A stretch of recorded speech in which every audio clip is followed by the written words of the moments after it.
Good morning or good afternoon, everyone, depending on where you are zooming in with us today. Thank you so much for joining us for the State of the Metal Building and Erecting Industry, today's very special edition of MetalCon Live, presented by the Metal Coffee Shop, as well as RMG Erectors. I'm so excited to let everyone know here that we have Karen Edwards joining us from Metal Coffee Shop. We did have a very quick change earlier today from Heidi. So pleased to have Karen here with us. We also have the fantastic Bobby Mesmer joining us from RMG Erectors today as well. This is going to be a fantastic tete-a-tete and a wonderful presentation from these two. I'm also pleased to announce that coming up for our July webinar, we have technology and its impact on our future with metal fabrication. That is being presented by Metal Forming. So we're really excited to see that one come to fruition, especially since technology is a hot topic this time of year.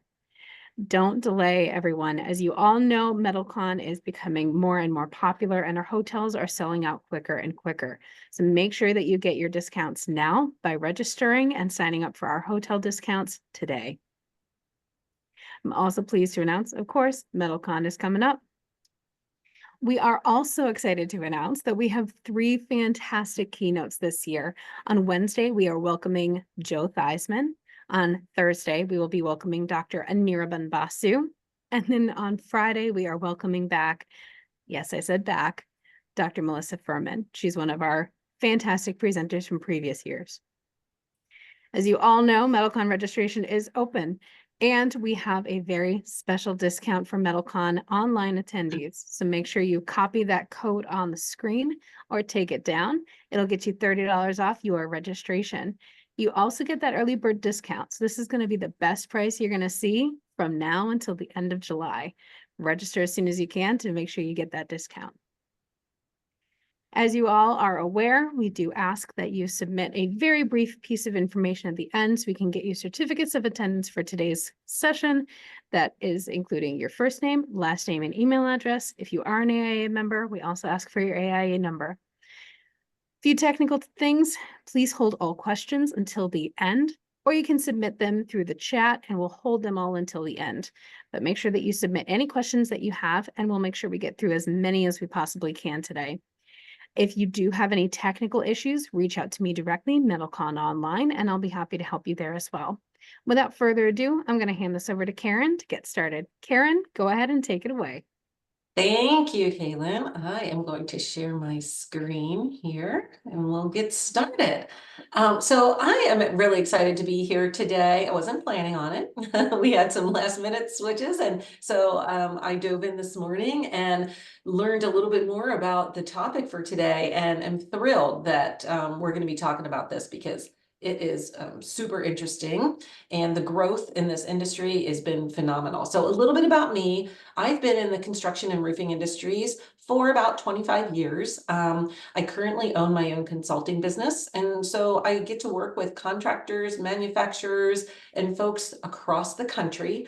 I do work with Roofers Coffee Shop and Metal Coffee Shop, serving as their COO, and I am involved in the roofing technology think tank. And I am thrilled to be focusing today on the metal erecting industry and what's going on in that industry. And then, Bobby, how about you introduce yourself and give a little bit of your background to everyone? Sure. Thanks for having me, Karen. Nice to meet you. I am Bobby Mesmer. I'm the CEO of RMG Erectors and Constructors. We are the world's largest pre-engineered erector. We erected over 7.5 million square feet of buildings in 2023 alone.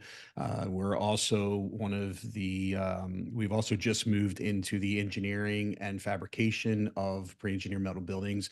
So we're going to combine that with our erection services and really just kind of continue to grow and sustain the market and continue to do what we're doing. I'm also a serial entrepreneur. I have some other business ventures that I've been involved with. Sold a couple businesses over the last 15 years. So I have a lot of experience in buy, sell, and growing companies to disrupt the marketplace, extensive growth through different company sectors and business sectors, and how to create sustainability in the company. So I bring a lot of experience, to the pre-engineered market through what we're doing. We've been involved in the business in the pre-engineered segment for 24 years now, and we just continue to grow and do what we're, and change the business is what really we're hoping for here.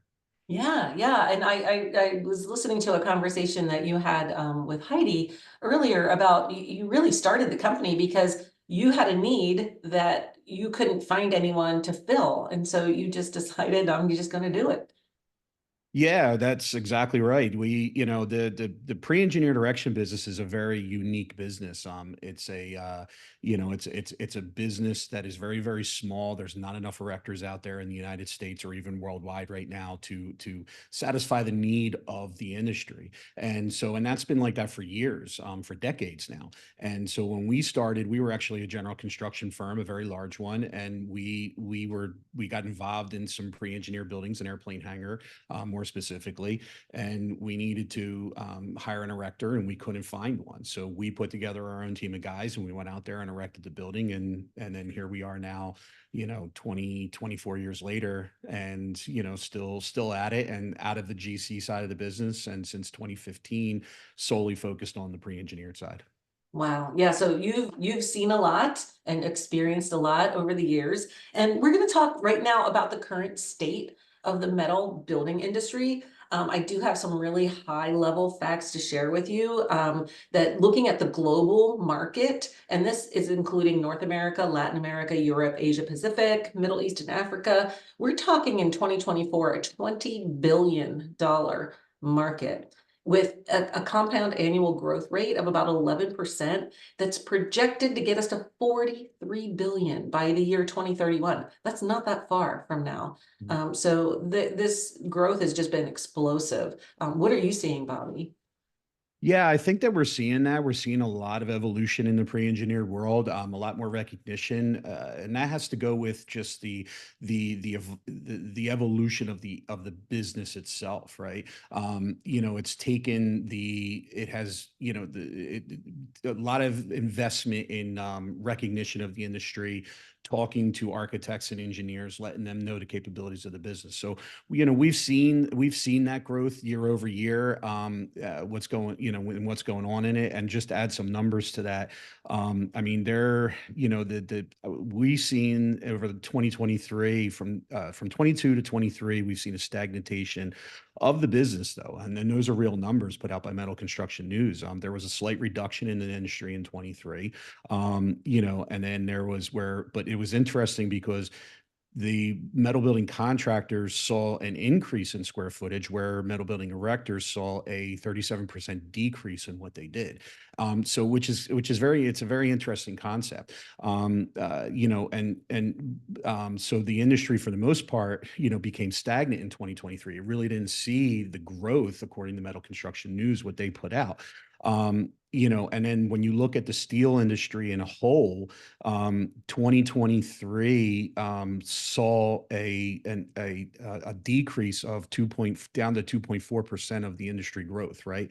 And then they're expecting a 2% increase in growth this year. So that's going to stay, very marginally the same, is what you're looking at.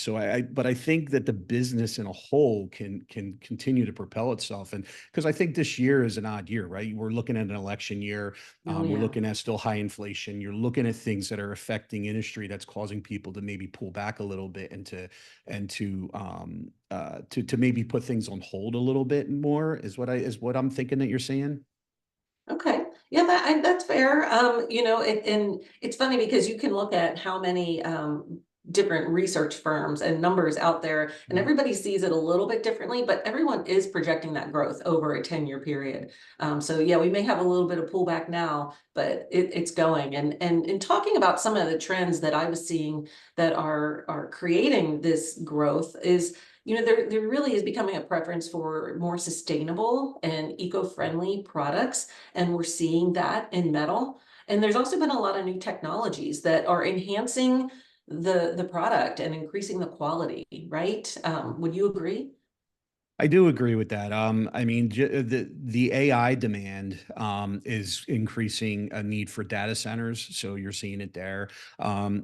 Steel being more sustainable than anything else is definitely an increase in that and helps produce and is what is going to contribute to that expansion that you talked about over 10 years. Technology is going to play a big part. Again, AI is just one segment of it that's exploding right now. They're going to need these huge data centers, and that's, huge data centers that they're going to need that are going to need to be built. And most of them right now are already being built and they're pre-engineered. So yeah, so I think that trend is what's going to help, and that's and again, the sustainability of the buildings. Yeah, you can't do wrong with going with the pre-engineered sector with what we have to offer there. Yeah, yeah, those are the influences that we're talking about because those big tech companies, they want to be able to say, hey, I've reduced my carbon footprint. I've chosen a sustainable solution. So I think that is one of the reasons that's driving this as well. So let's talk about some of that growth. Um, and some of the numbers, I was talking about global numbers to begin with. But if you narrow that down just to US and Canada in the pre-engineered market, it's currently standing around $4 billion where the numbers that I was seeing. And then the growth is not as high as the global, but it's still like 5% a year, right? So we're going to be a potentially $7 billion market in 10 years. What are you seeing in terms of the analytics and that growth, maybe just as it relates to US and Canada?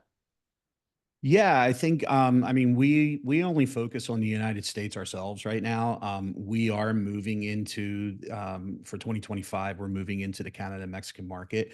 So we're going to be international at that point.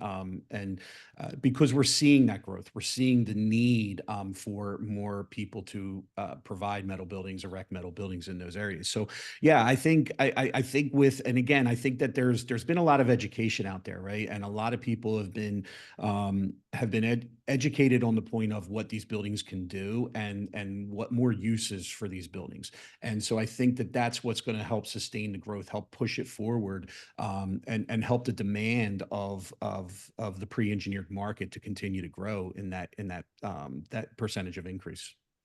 Yeah, and I think we mentioned architecture up here. There's a lot of flexibility in what you can do architecturally in terms of designing a building.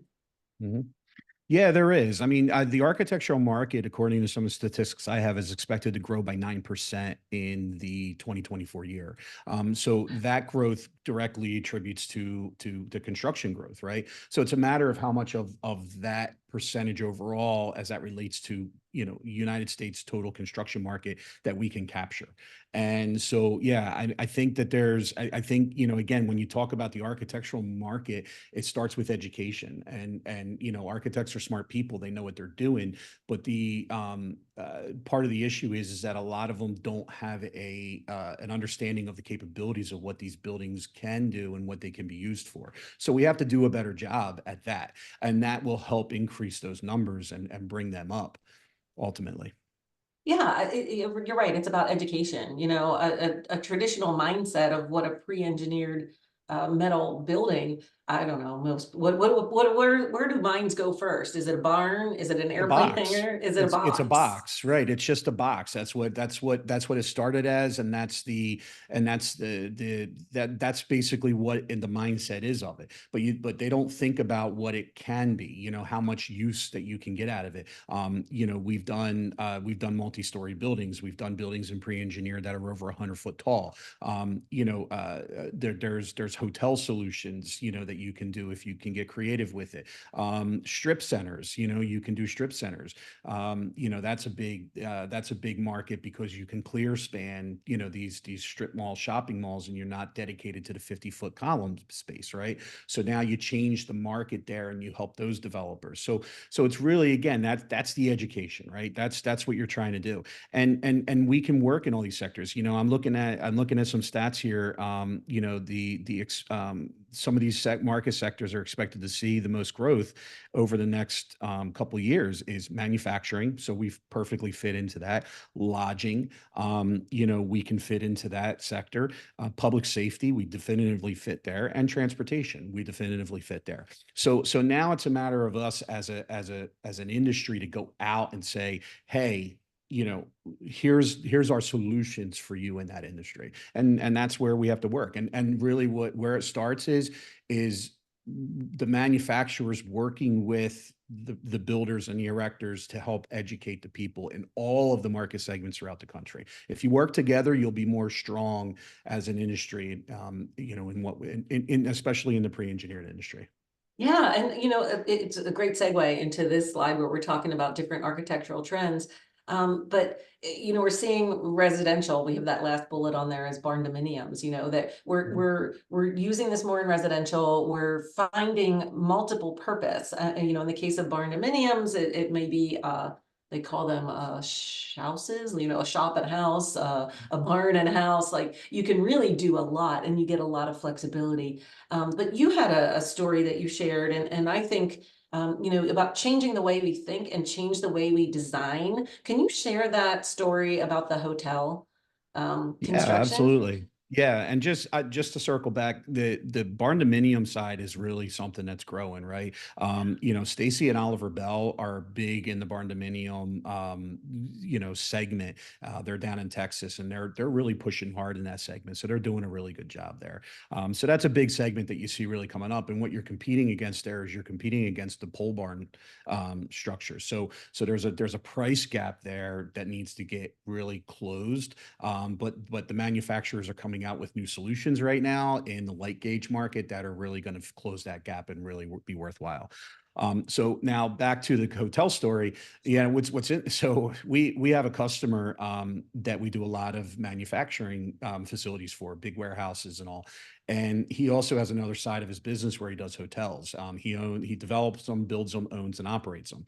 And so I was sitting with him one day, and this is a few years ago, but we were sitting with him one day, and he was talking friendly with me about the hotels and how, they're over budget, and, and it was just this whole conversation of like, it's just driving him nuts. And his construction manager wants to do them out of wood. And he says that's a more economical solution.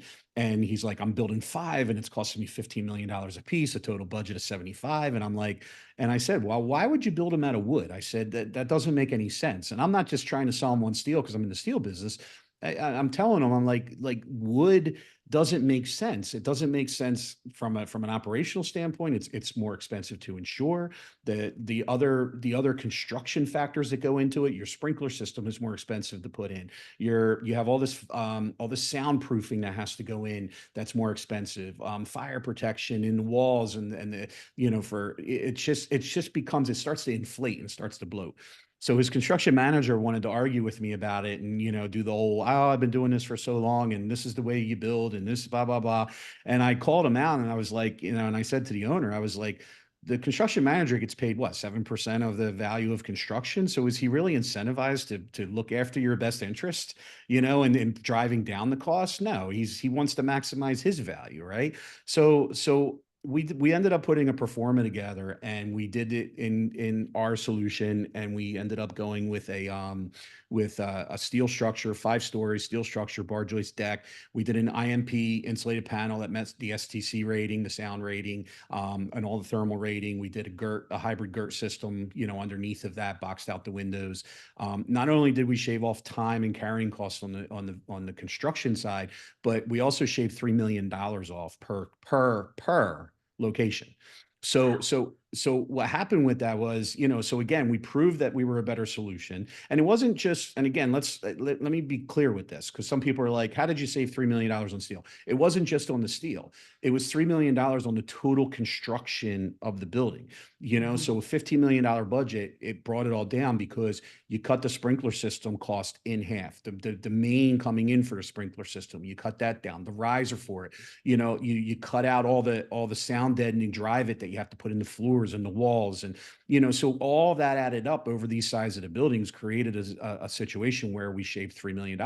Well, now he ended up he ended up building a 6 hotel basically for the same budget as 5 that he had originally. So that just goes back to the idea of the solution, right? So if you're looking for a solution, come and talk to somebody like us, who can look at the project and say, yes, we can come up with a solution for you that will work. We can provide a solution for you that will give you the same better outcome at a more reasonable cost, at a more reasonable timeline. And let's look at your operating costs. His insurance got cut in half because it's more expensive to insure a wood structure than it is a steel structure. His appraised value went up.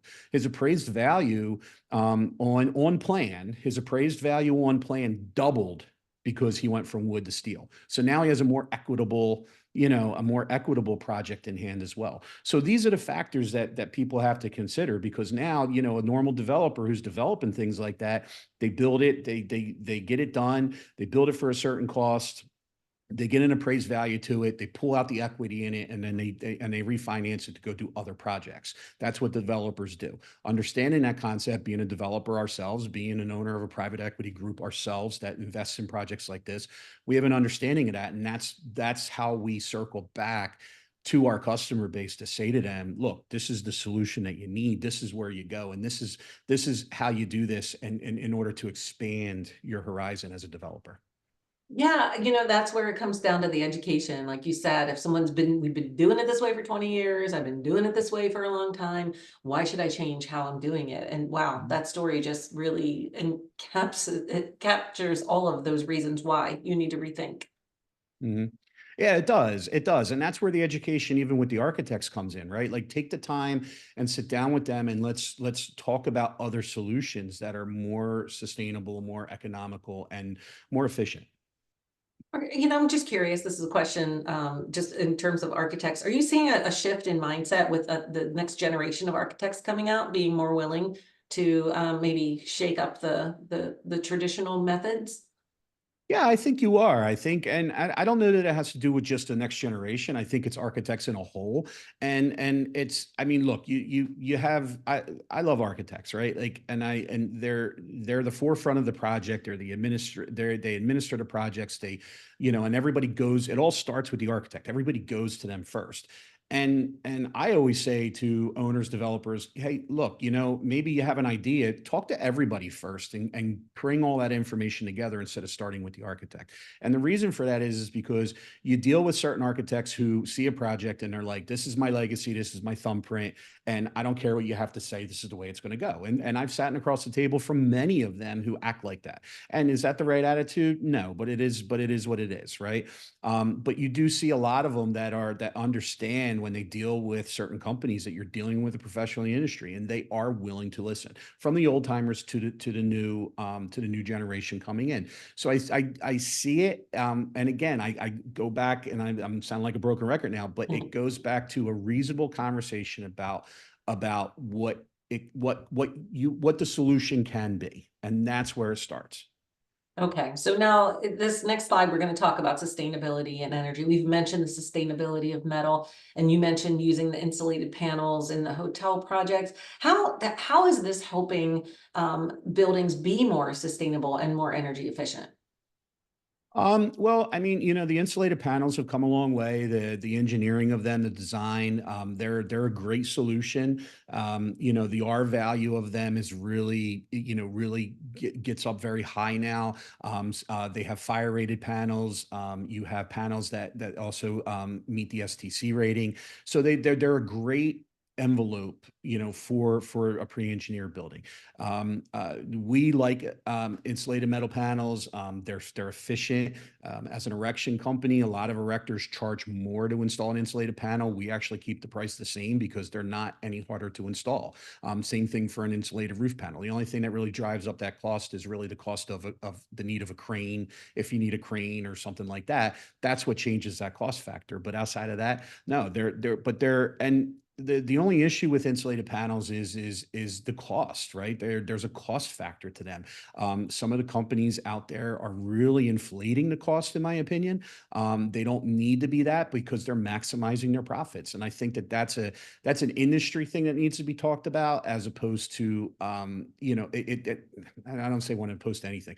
It's an industry thing that needs to be talked about. They're basically trying to maximize profits by saying, "Oh, we're a custom solution," and you kind of are, but you're weeding yourself out of the solution because you're charging too much for a product that shouldn't really cost that much, right? And there's other solutions out there. There's other companies. When you take the big three that are out there, they're the ones that are, their price structures here. And then you got everybody else whose price structure is down a little bit and makes it more economical.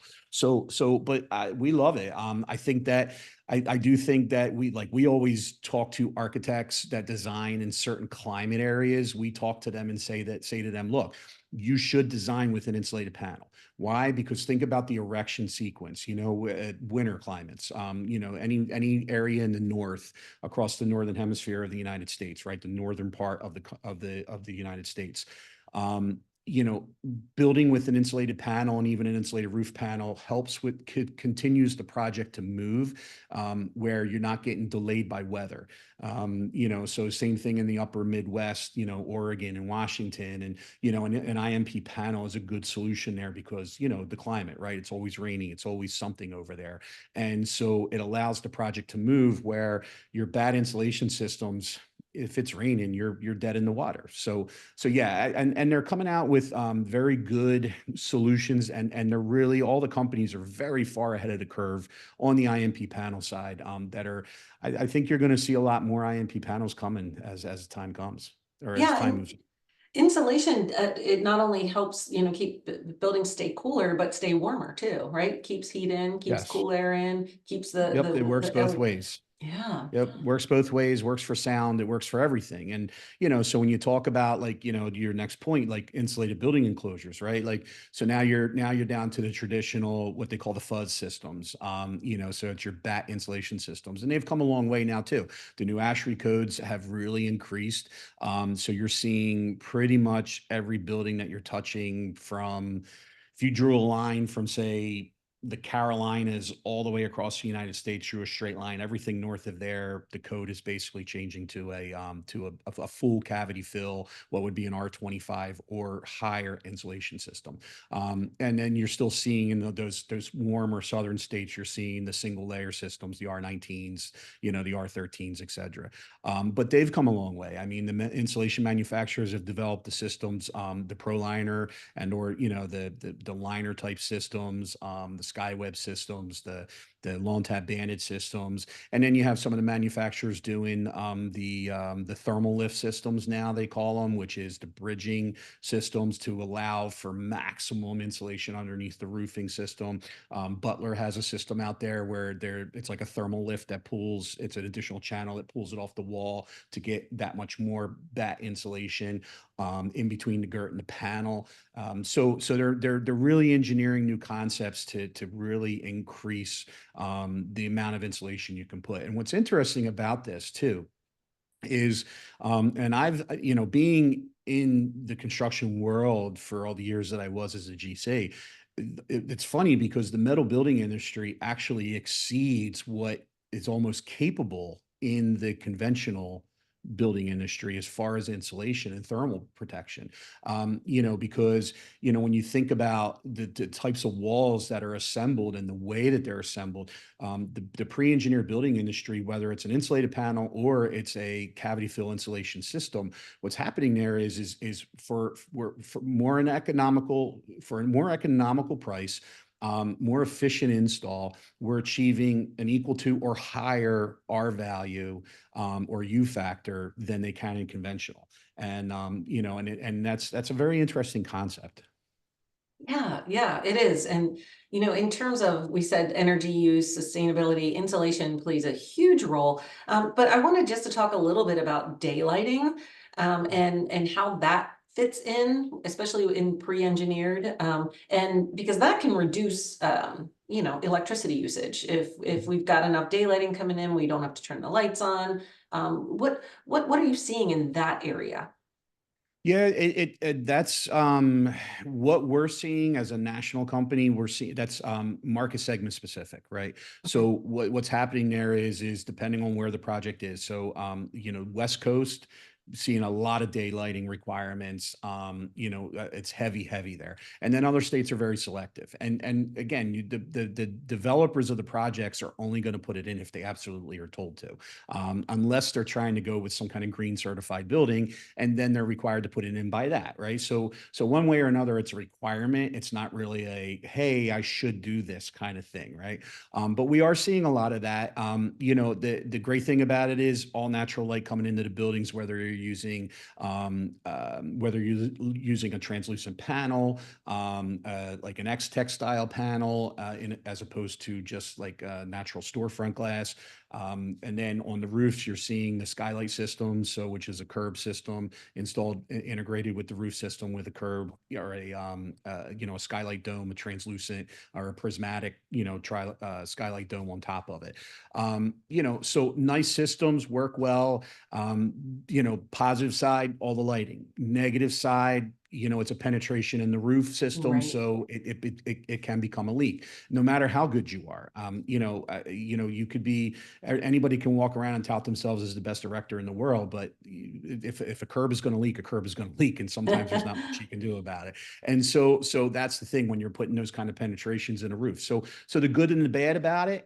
So you have to weigh the balances, but we are definitely seeing it. And look, the buildings that we walk into that we do daylighting in, I mean, they're really nice. I mean, then there's not a light on in the building, and it's a nice finish. Yeah, yeah. And it says, it contributes to happy people and inside and good mental health. We need our Mhm. vitamin D and our sunshine. Okay, so it's funny because you sort of alluded to this. The codes are changing, so the codes are really going to drive a lot of some of the decisions that we make. We have to meet fire codes. We have energy usage if we're going to try to do green buildings, and then of course weather. So I Mhm. mean, how are all these things playing together to influence what kind of construction we do? Well, I think what's happening is as the codes are becoming more and more stringent, right? And you have to look at what drives code. What drives code is number one, just a needed change, but a lot of times it's incident that drives code. So an incident changes fire code. Energy code is based on energy usage and the data there, and the changing of climate. And then weather, incidents in weather. What happens? Did a roof peel off? Okay, how do we change the code to be better, acclimated for the weather that came through here? So it's always an incident that moves the code. And it gets a bunch of smart people around the country to get together and then talk about rewriting the IBC and the ASHRAE and all of those. The benefit to us in the pre-engineered market is that number one, we're already a steel building. So our class of construction is different than most other classes. So as much as the fire code affects us, it doesn't affect us as much as it does other types of construction. So I think we're ahead of the curve when it comes to that. And then really what affects our buildings is now you're moving into the size of the building. The code says that I'm going to get this wrong. I'll get criticized for this, but probably I think it's like 9,000 square foot of building and bigger. You got to put a fire suppression system in. So somewhere right around there. And so that's what, but now the type of construction going into it changes the code, and it meets to this subsection. And if you're a 2A type of construction as opposed to a 5A or a 5B, and so there's all these factors that come in, but that it has less impact to us because we're steel. The energy codes, again, I mean, we're steel, right? So we meet certain energy criteria just right off the bat. Some of it we don't. But I think with our insulation systems, as we talked about before, the IMP panel systems, these help us really far elevate the energy side of it. And as far as weather, I mean, look, roofs are roofs. Roofing contractor once said to me, he got into the business because it's never going to stop raining. So, so I mean, so from that standpoint, as a pre-engineer metal building supplier, fabricator, erector, we're by default in the roofing business, we're always going to have service. It just is what it is. Whether it's our building, somebody else's buildings, we're always going to be touching it. Natural disaster type weather, look, there's just nobody can account for that. You do the best that you can. And they try, like, we try to make provisions, and the code compliance tries to make provisions, but you're never going to be able to get ahead of that, because there's always going to be a bigger storm, that comes through that changes the code in that particular area because of weather. Yeah, yeah. And metal is able to stand up to a lot of weather that other materials can't. And it's known for that. So I think that, going with metal, you got a better chance. I listen, if a tornado or if a hurricane was coming through, I'd rather be in a steel building than a wood building, and probably the same thing with a tornado, depending on the what type of steel building it was. I would probably rather be standing inside of that, because I know that it's a little bit more structural sound than something that's built otherwise.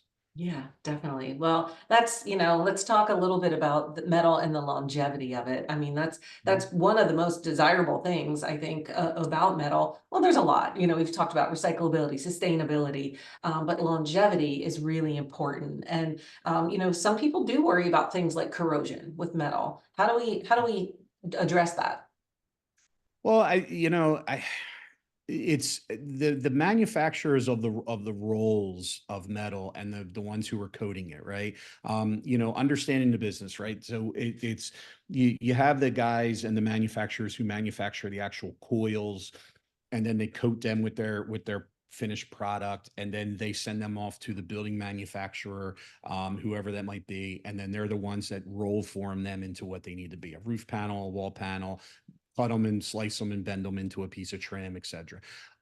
The technology in the actual manufacture of making the rolls and the flat stock and coating it has come such a long way, and that starts with the coating companies too. The Sherwin-Williamses of the world, who spend hundreds of millions of dollars in research and development to stay ahead of products that they can put out there that deal with corrosion, right? And so, so is it a problem? Sure, it's a problem. Is it something that you can prevent? Realistic opinion? No, I don't believe that it is. There's always an exposed edge of the metal that's out there that's going to take on something and start corrosion. There's nothing you can do about that. Nobody can do about that. And unfortunately, in every building that anybody erects, there's always that situation. But we trust in the manufacturers of the products who are doing the products, and we trust that they're doing a great job in their corrosion, preventative type of procedure that they're putting into the product. And is there installation methods that you could go to? Probably. I mean, we have some ideas ourselves of how to change and things to do that would change, and maybe limit the corrosion issue, but you're never, it's not anything that you can get rid of, right? I grew up my father owned his own business, and he was a masonry contractor, a very large one in New Jersey, and we did a lot of concrete work and brick and block and stone. And one of his comments in that, and this is, I know it's a little different of trade, but there's a comment to this, right? His comment was to people that talked about when he would pour concrete, and if the concrete cracked, and then they would call him back. I remember standing there with him and him talking to the owner of whoever he poured the concrete for. And they're like, well, how do it's concrete drive. It shouldn't crack. Well, no, it's going to crack. It's a natural product. It's a natural earth product that we're making into this hard thing. And then at the end of the day, we're putting it on ground. Give me a warranty on the dirt that I'm putting it on, and I'll give you a warranty on the concrete not cracking, right? And it's the same thing, like when it comes to corrosion. How do you guarantee to somebody that you're not going to have corrosion on a product that's a natural product? Steel is a natural product. Everybody just misses that. They think of it as a very, as not. It's a man-made, it's a natural product that's formed to be what it is by man, right? And so it's going to take on the elements over time. There's just no way around it. But the companies are doing such a good job at extending that time, and that's the key. That's the key with it.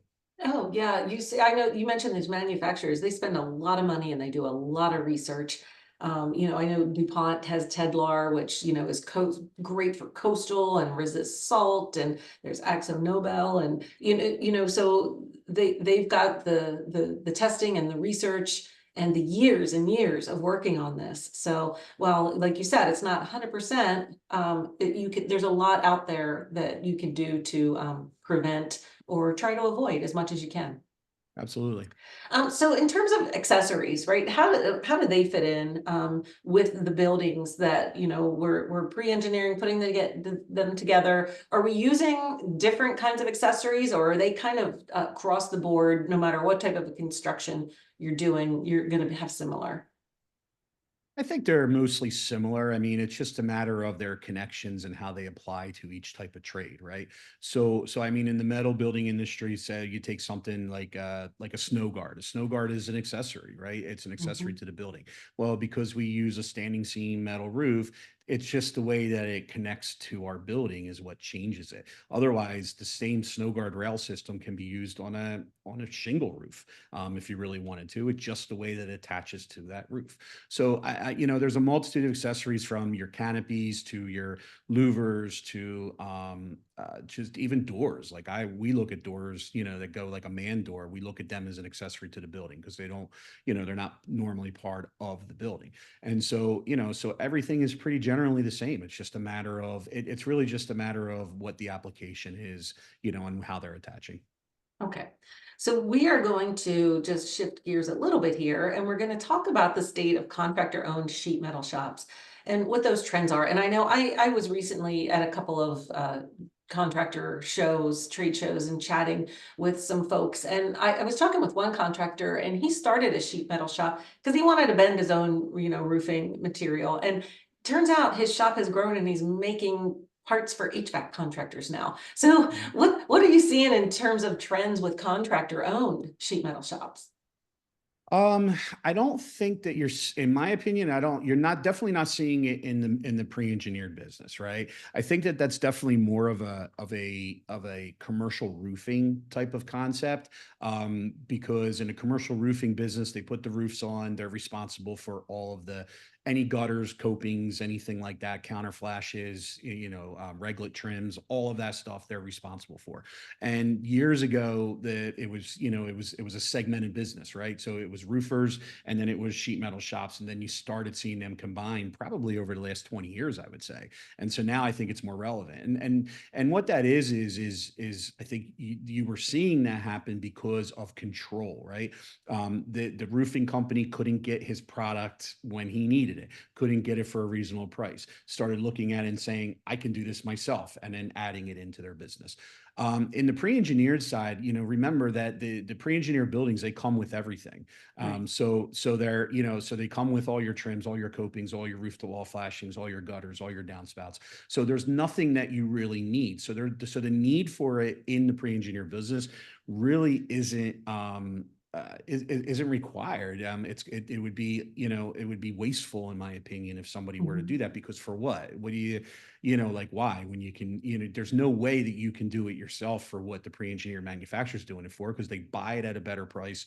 They're doing it in such volume, and the equipment that they have, God, I mean, they'll pump out 10 pieces of trim by the time your guy is operating a semi-manual brake in the office, even if it's hydraulic. He's going to pump out two pieces, by the time their machine punches out 10 or 20, right? So I don't know that we're seeing it in the pre-engineered side. I do like the concept of it. I think that as a company, you should definitely control as much as you can, instead of relying on outside sources. But again, I think it becomes I think it's a choice in the way you operate. Okay. Yeah. If it's coming, if you're getting all the pieces there, and you don't have to rely on, manufacturing your own, then yeah, it might not make sense. So the other thing that I don't think we can get through a single webinar or presentation without talking about Mm, is the labor shortage, right? yeah. And it's challenging, from workers in the field, to workers in the office. We're all experiencing that. So from your perspective, I know you're involved in some of the metal associations. What are you seeing in terms of the commitment of helping to try to solve this issue? You know what? I'm not seeing a lot because it starts well before anybody can even get involved. And what I mean by that is it starts with the education of somebody or what they want to do for their job or their career from an early age in a household. So, and just to give you a statistic, I have a statistic here which I found was interesting, but the the construction sector needs to attract an additional 546,000 workers to meet the ongoing demand. Wow. Yeah, and that's right from a survey done from Vertical IQ. So about the steel and overall construction industry, and so the industry the construction industry in general. Like, let's just not talk about ours because it's consistent across the board. We're seeing a decline in new people coming into the industry, and you can't, no matter how much you're paying, no matter how much you want to pay or how much incentive you want to give, there's not enough people coming into it. So as the industries continue to grow, the labor force continues to go down, and Right. eventually you're going to hit a point where everything's going to stop. So it's definitely an issue. I mean, we see it, and so we try to bring in people and train them up. We try to train them up to be qualified, certified installers, erectors, operators, and all of that. And then we run the risk of losing them.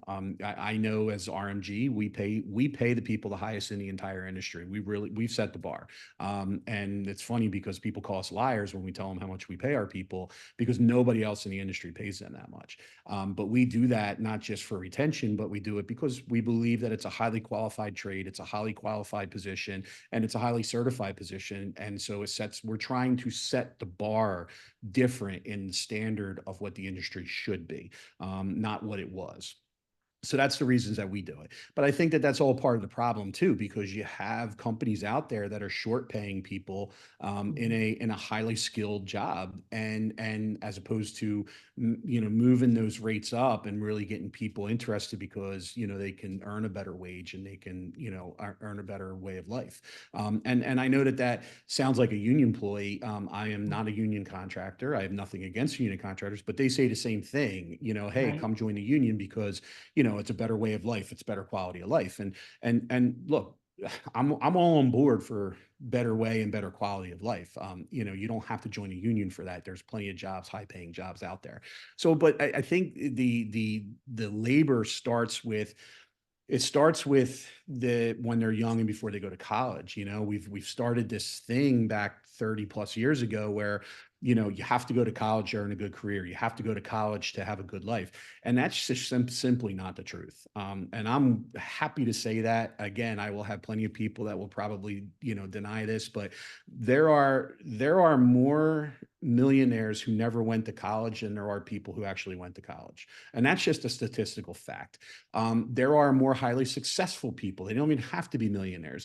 The average successful person didn't go to college. And that's just a statistical fact. So we're pushing all of this education, and we're losing track of the things that are needed in this country, let alone the world, where you need people to go into the trades. Yes, we still need doctors, we still need lawyers, we still need Mhm. all of that. But there are people that the fact is that there are people that are specific, that are good to go to college, right? That are capable to go to college. And there are people that are not capable to go to college. And so we're just dumping everybody into these colleges who aren't producing good enough people on the backside.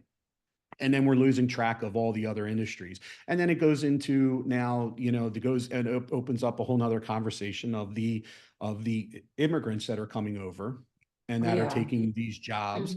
And then you got people that are saying, well, you have immigrants that are coming over and doing these jobs. I'm sorry, do you want the job? Well, no. Well, then why are you complaining about it? It's a put up or shut up kind of situation. Like, so then get out there and do the job or shut up about it. You can't complain about something that you're not willing to do, although you probably should be willing to do it.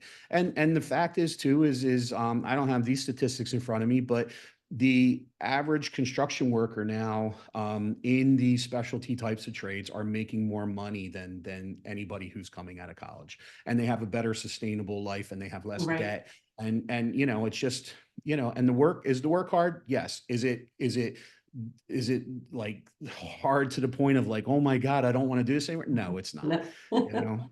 So Yeah, I think that's that public image, we have to change that perception and shift that way of thinking. And I see it starting to happen. There's more of, no, you don't have to go to college. And yes, you can learn a trade or, take an apprenticeship. And some of our associations are helping to provide that education and change that yeah, perspective. and that's what's great, and they need to they need to keep that push going because it really can help. Look, my average field employee on the erector side makes anywhere between 100 and $150,000 every single year. Wow. So that's a great living, that's a great living for people. And Sure so, is. and look, the European model, let's just touch base on that. The European model is they evaluate kids coming out of high school and they say like you're fit to do college, you're fit to go into these types of trades, and they evaluate them. We've gotten away from that, and we really should get back into that. Okay, so we're getting our 10-minute signal. I have a couple things I want to touch on. One is mergers and acquisitions are, I know they're really hot in the roofing side of the trades right now. What does it look like in your space? And you mentioned you're involved in, some private equity and maybe you're just investing in real estate, but what do we need to know about that? I don't think that it's hit well, I definitely know that it hasn't hit the pre-engineered business yet. Mergers and acquisitions really hasn't been looked at from outside world, right? So like the roofing world, it's going on. There's been a lot of roll-ups going on in the roofing world. And so I think it's coming.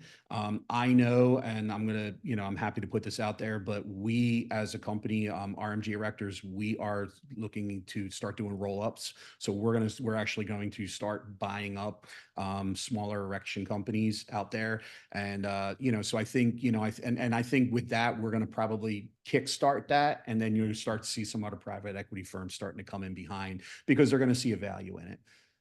Okay, good inside info there. So stay tuned. We'll probably be doing a whole nother session on that down the road once you get started. Okay, so next, I want to save at least 5 minutes for questions. So, I want to say how to get involved, right? You said there's not enough, right? There's not enough erectors out there. So how does somebody get involved? In the pre-engineered business, get out there and go to work for somebody, call us, call our office and talk about wanting a job. I mean, again, the sustainability and the growth in the business is huge. And, anybody who comes in can really, really grow and make a hell of a career out of this. So really, you got to get out there, it's not, and don't just look for your local companies. A lot of them are really small. Look for some of the bigger companies, there's us, there's two or three other really big companies out there that work nationally, and go out there, and if you want to be an erector and travel the country and work on different jobs, you're seeing a different piece of the country all the time and working on different things and different views. It can be really fulfilling. We're one of the only trades who shows up with a concrete slab and walks away with a full building. So there's a lot of gratification in our business too. So just get out there, start calling companies. You want a job, give us a call because we're constantly hiring. Wow. Yeah. And another, listening to podcasts, webinars, learning about that industry, I think is so important. Thank you to MetalCon for having us on to have this conversation. I know you've been on some podcasts on Metal Coffee Shop and Roofers Coffee Shop. So the information is out there. And that's the first step, is picking up the phone and learning a little bit more about it. I'm going to put up our contact slide here. And then Kaylin, if you have any questions that came in that we need to address before we wrap up. So now we are open to any and all questions. Please feel free, everyone, to submit those in.